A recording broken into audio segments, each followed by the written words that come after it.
Hey, it's Sarah, and I'm back.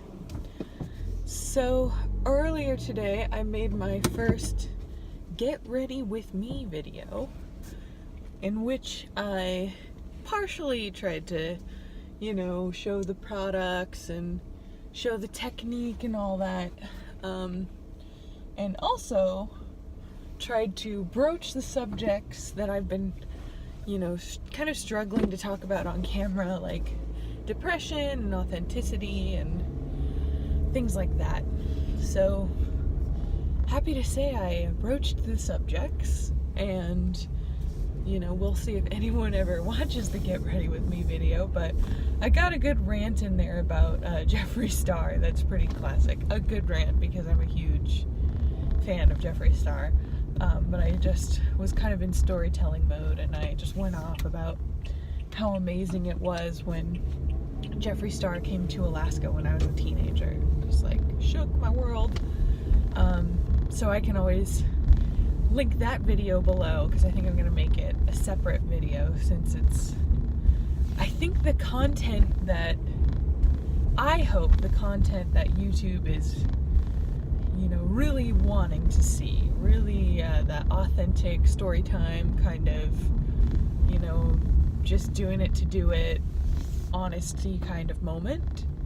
And I found that it was really hard to get to that place, to speak authentically. It kind of takes some time to warm up and ramp into that place. For me, it definitely did. It took we were definitely over half an hour into the video before I started talking about it. But now I'm on my way to a friend's place to watch Bachelor in Paradise. I've been over to her place a few times to watch Bachelor, and one of my other friends from graduate school will be there as well. Both of these friends are more on the acquaintance side than good friends side, but I really like them. They're cool. Grad school, am I right? And Bachelor in Paradise, oh my gosh. Don't even get me started, but I'll start. So this might be an unpopular opinion, but Bachelor in Paradise, to me, is the greatest reality television show of all time. And I'll tell you why. I'll break it down for you, just like I break it down for everyone, and they kind of look at me like I'm deranged. What I love about the Bachelor franchise is that they have a built-in 9 months out of the year that is theirs. Basically, the only time Bachelor's not on is after mid-September through Christmas. And then, New Year's Day, boom, they're back on. I mean, I don't know if the January marketing situation last season was just for the hell of it, or because they already had everything filmed and ready to go. But, everyone tuned in first day of January to watch. And that's when the cycle begins. So we start out with The Bachelor. Now the last couple of years, they've brought back guys who have been rejected. If you're Nick Viall, you've been rejected twofold. And it still didn't work out for you when you were The Bachelor. Sorry, Nick. Motorcycle going fast. Another motorcycle going fast. Oof, come on, ladies, let's get in formation. Anyway, so they have these characters, except they're real people, and you have them in previous seasons. They come back, now we're all excited for them to find love, and we have some level of investment in them. Maybe, maybe not. I guess it kind of varies. But they introduce the cast. So first is the female cast. And right away, we don't give a shit who wins, really. I mean, we have opinions. We, want them to have a happily ever after, but we get our opinions about these ladies. And we all start figuring out which ones we want to see more of. Because those are the ones that don't win and move on now to Bachelor in Paradise. So we have the female cast, and then of course I'd say the best or most endearing or maybe most deserving of love, according to the produced narrative, gets to be the Bachelorette. Now, the last couple of seasons, this has been the second or third, or, spoiler alert, first, the winner, who then got rejected 2 months later before the show finished airing. The person who's probably been, most hurt by the lead and yet most loved by the audience. So, we see her get to then become the Bachelorette, and now even start meeting some of her guys live on TV, right before our very eyes, and date a lot of good-looking, successful dudes, get her kind of redemption arc, her redemption story. Hopefully one of them works out. The ladies seem to have a much better track record, if you look at the franchise history, of picking people that they stay with. So the last, I believe, 3, technically 4 if you count the latest Bachelorette, Bachelorettes are still with their partners, engaged, and haven't broken it off. The Bachelors, unfortunately, do not have that success rate. I don't like to buy into gender binary, but, the data's there, folks. So anyway, now we have, after the Bachelorette finds her true love, her soulmate, we have a whole bunch of male cast-offs who didn't find love. Now it seems like more so the guys maybe aren't always there for the right reasons, and the girls, again, don't want to read into the gender binary too much, but the data is there for this show. So those guys, before their season is even done airing, they jump right into paradise, which has kind of gotten the franchise in some sticky situations this past season with guys who, maybe had a warrant out for their arrest or pending sexual assault charges, things like that didn't get picked up in the background check. So not sure if ABC is gonna change up their policies around background checks or figuring out the past of the guys that they have on their show, but it's been kind of problematic for them the last couple of seasons. So anyway, we get all these guys and send them to the island, and all the girls send them to the island, and we have this working cast of males and females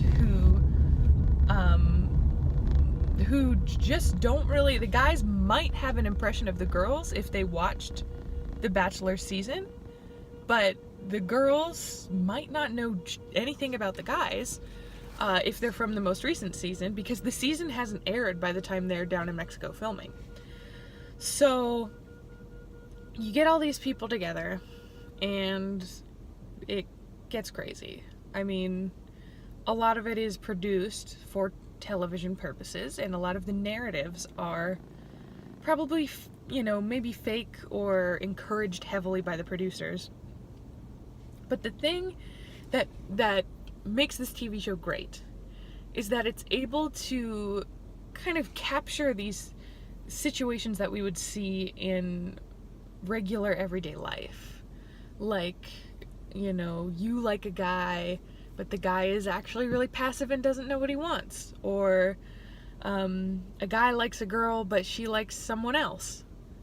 Or vice versa. You see all of these little regular everyday relationship problems play out in real time in front of everyone else who's all kind of this group of friends. Conveniently, they're hanging out at the beach, for everyone else who's not attracted to each other, they're just hanging out being friendly with each other. So of course we've got our own little community going on now, and people talk, people gossip. It's human nature. Try to keep a group of people like that together and have them not gossip. So we've got our little community built, and we've got our gossip trains going, and we've got these situations playing out in real time. And whether the cast members know it or not, maybe their reactions are over dramatic or things like that, but to some extent it's the closest we'll ever get to seeing those interactions play out in real time with real people. And some of you might say, oh, reality TV stars aren't real people.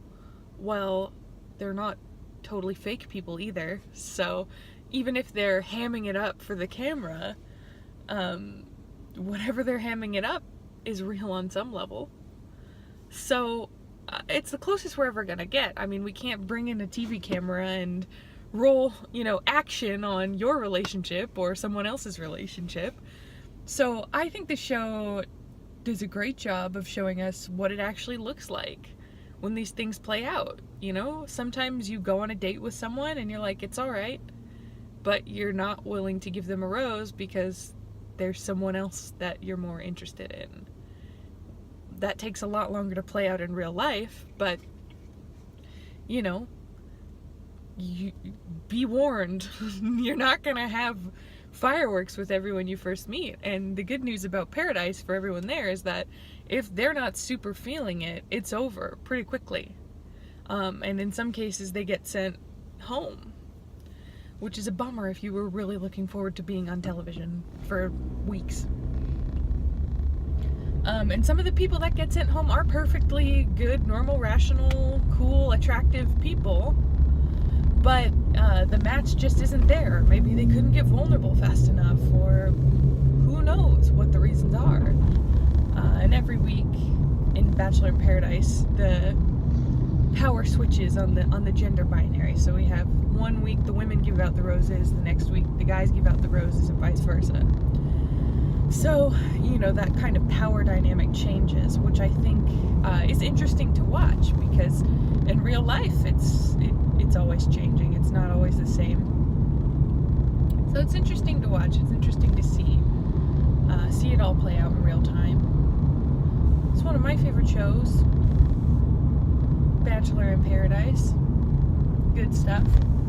So that's what I'm on my way to do right now, watch this show with my classmates from graduate school.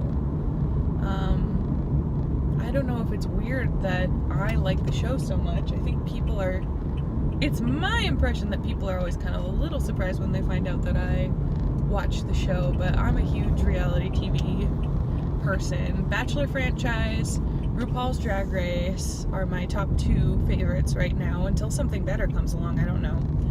Always been a long time fan of Catfish. I don't watch it like every week when it comes out or regularly, but every time it's on I always get sucked in. Like, of course we know that it's gonna be a creeper or someone that the person vaguely knows or whatever, but that show, somehow they always manage to throw in a plot twist. And I remember seeing the Catfish movie when it originally came out, and applause for Neve for making that a whole niche. That's definitely something that's become more of a problem in the modern era. I've never had to deal with that myself, but it seems that a good amount of people have to deal with getting catfished, and that totally sucks. I can't imagine what that's like. I've known plenty of people who have been in online relationships that were successful. Years they're with their partners. One of my best friends is still with her partner that she met on the internet in middle school. They didn't start dating until way later, but the relationship was established via the internet. So crazy times we live in, folks. Crazy times. But anyway, I'm off to Bachelor in Paradise land.